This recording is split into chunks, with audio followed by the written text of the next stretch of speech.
Welcome to this DelftStack tutorial video. In today's tutorial, we will learn how to get a QR code for Microsoft Authenticator step by step. The QR code allows you to quickly add your account to Microsoft Authenticator for secure two-factor authentication. Start by opening your Google Chrome or any preferred browser you like and log into account.microsoft.com.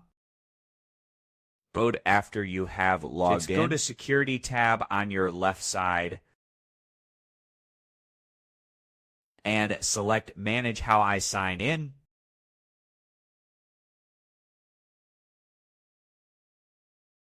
From here, click on Add a new way to sign in or verify. Choose Use an app.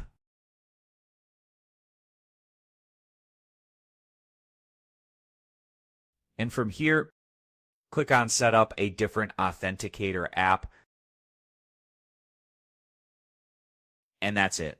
Your account is now linked to Microsoft Authenticator for secure login. For more security tutorials, check out our next DelftStack tutorial videos.